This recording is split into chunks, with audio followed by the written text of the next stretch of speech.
നമസ്കാരം, ഞാൻ Sethulakshmi. Chemmanur international jewellers Kaumudi ഹെഡ്ലൈൻസിലേക്ക് സ്വാഗതം. Presented by NCDC. വിധി വന്നു, ശശികല കുറ്റക്കാരി. തമിഴകത്തെ രാഷ്ട്രീയത്തിൽ നിർണായക വഴിത്തിരിവ് സൃഷ്ടിച്ച് അനധികൃത സ്വത്ത് കേസിൽ ശശികല കുറ്റക്കാരിയെന്ന് സുപ്രീം കോടതി വിധി. 2014 സെപ്റ്റംബറിലെ വിചാരണ കോടതി വിധി ശരിവച്ച ഉത്തരവിൽ പ്രതികളോട് ഉടൻ കീഴടങ്ങാനും നിർദ്ദേശം. അധികാരം കൊതിച്ച ശശികലയ്ക്ക് വിധി ഒരുക്കി വയ്ക്കുന്നത് അഴികൾക്കുള്ളിലെ ശിഷ്ടകാലം. നിർണായക സുപ്രീം കോടതി വിധിയോടെ ശശികലയുടെ മുഖ്യമന്ത്രി പദമോഹത്തിന് അസ്തമയം. ശശികലയ്ക്ക് പുറമെ ജയലളിതയുടെ വളർത്തുമകൻ VN സുധാകരൻ, ബന്ധു ഇളവരശി എന്നിവരും ബംഗളൂരുവിലെ വിചാരണ കോടതിക്ക് മുമ്പാകെ 4 ആഴ്ചയ്ക്കകം കീഴടങ്ങണം. ശശികലയ്ക്ക് 10 വർഷത്തേക്ക് തിരഞ്ഞെടുപ്പിൽ മത്സരിക്കാനുമാകില്ല. സുപ്രീം കോടതി വിധി പുറത്തു വന്നതോടെ കൂവത്തൂരിലെ റിസോർട്ടിൽ MLA-മാരുടെ കൂട്ടബഹളം. ശശികലയെ പിന്തുണച്ചിരുന്ന MLA-മാർ പുതിയ സാഹചര്യത്തിൽ കൂട്ടത്തോടെ കൂറുമാറുമെന്ന് നിഗമനം. സാഹചര്യം വിലയിരുത്താൻ പനീർശെൽവം ക്യാമ്പിന്റെ അടിയന്തര യോഗം. ശശികല ശിക്ഷിക്കപ്പെട്ടതോടെ തമിഴകം രക്ഷപ്പെട്ടെന്ന് OPS-ന്റെ ആദ്യ പ്രതികരണം. തന്ത്രം മെനഞ്ഞ് തമിഴകം. തമിഴ്നാട്ടിൽ ഭരണസ്തംഭനം എന്ന ആക്ഷേപം നിലനിൽക്കെ പുതിയ തന്ത്രങ്ങളുമായി പനീർശെൽവവും ശശികലയും. രാഷ്ട്രീയ അനിശ്ചിതത്വം നിലനിൽക്കുന്ന സംസ്ഥാനത്ത് നിയമസഭ വിളിച്ചു ചേർക്കണമെന്ന് ഗവർണർക്ക് അറ്റോർണി ജനറലിന്റെ നിയമോപദേശം കൂടി ലഭിച്ചതോടെ സ്ഥിതി സങ്കീർണം. ജനപിന്തുണ അറിയിക്കാൻ പരസ്പരം മത്സരിച്ച് ഇരുപക്ഷവും. മുഖ്യമന്ത്രി സ്ഥാനത്തേക്ക് ശശികലയെ ഗവർണർ ഇതുവരെ ക്ഷണിക്കാതിരിക്കുകയും കാവൽ മുഖ്യമന്ത്രിയായി പനീർശെൽവം തുടരുകയും ചെയ്യുന്ന സാഹചര്യത്തിൽ ഭൂരിപക്ഷം തെളിയിക്കുക ഇരുപക്ഷത്തിനും നിർണായകം. തന്നെ അധികാരമേൽക്കാൻ അനുവദിക്കാത്ത ഗവർണറുടെ നിലപാട് അത്ഭുതപ്പെടുത്തുന്നു എന്ന് ചിന്നത്തലൈവി.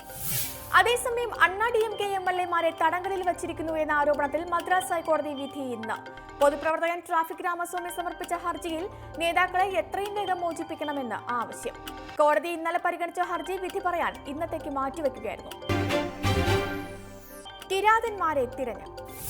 പാമ്പാടി നെഹ്റു കോളേജ് വിദ്യാർത്ഥി ജിഷ്ണു പ്രണോയെ അധ്യാപകർ മർദ്ദിച്ചു എന്ന് തെളിഞ്ഞതോടെ പ്രതികൾക്കെതിരെ കൊലക്കുറ്റം ചുമത്തണമെന്ന ആവശ്യം ശക്തം. കോളേജിലെ പീഡനങ്ങൾ അവസാനിപ്പിക്കണമെന്നാവശ്യപ്പെട്ട് നെഹ്റു കോളേജിൽ അനിശ്ചിതകാല സമരം തുടങ്ങി വിദ്യാർത്ഥികൾ. Chairman P. കൃഷ്ണദാസ് അടക്കമുള്ളവരെ അറസ്റ്റ് ചെയ്യാനുള്ള നീക്കങ്ങൾ സജീവമാക്കി അന്വേഷണ സംഘം.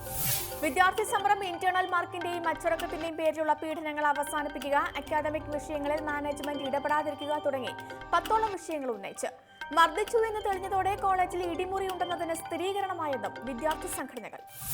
ജിഷ്ണുവിന്റെ മരണത്തിന് പിന്നിലെ ദുരൂഹത നീക്കി പോലീസ് അന്വേഷണ റിപ്പോർട്ട് സമർപ്പിച്ചത് ഇന്നലെ. ജിഷ്ണുവിനെ കോപ്പിയടി കേസിൽ കുടുക്കിയത് മനഃപൂർവ്വം.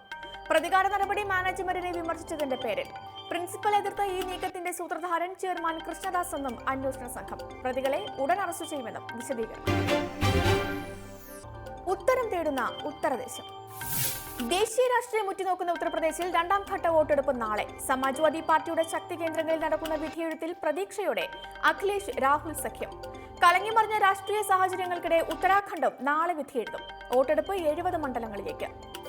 മന്ത്രിയും സമാജ്വാദി പാർട്ടി നേതാവുമായ അസം ഖാൻ, കോൺഗ്രസ് നേതാവും മുൻ കേന്ദ്രമന്ത്രിയുമായ ജിതിൻ പ്രസാദ്, BJP നിയമസഭാ കക്ഷി നേതാവ് സുരേഷ് കുമാർ ഖന്ന എന്നിവർ UP-യിൽ 2ാം ഘട്ട മത്സര രംഗത്തെ പ്രമുഖർ. ആകെ 2.28 കോടി വോട്ടർമാർ ജനവിധി എഴുതുന്ന 2ാം ഘട്ടം BJP-ക്ക് നിർണായകം. ഉത്തരാഖണ്ഡ് സംസ്ഥാനം രൂപീകരിച്ച ശേഷം നടക്കുന്ന 4ാമത്തെ നിയമസഭാ തിരഞ്ഞെടുപ്പിൽ മുഖ്യ എതിരാളികൾ കോൺഗ്രസും BJP-യും. മുഖ്യമന്ത്രി ഹരീഷ് റാവത്തിന്റെ നേതൃത്വത്തിൽ അധികാരം നിലനിർത്താമെന്ന പ്രതീക്ഷയിൽ കോൺഗ്രസ്. കേന്ദ്ര സർക്കാരിന്റെ നേട്ടങ്ങൾ എന്ന് പറഞ്ഞ് BJP-യും സജീവം. വോട്ടെടുപ്പിന്റെ പശ്ചാത്തലത്തിൽ ഇൻഡോ നേപ്പാൾ അതിർത്തി അടച്ചു. Chemmanur international jewellers Kaumudi headlines presented by NCDC സമാപിക്കുന്നു. പുതിയ വാർത്തകളുമായി 1 മണിക്കൂർ ശേഷം വീണ്ടും കാണാം. നമസ്കാരം.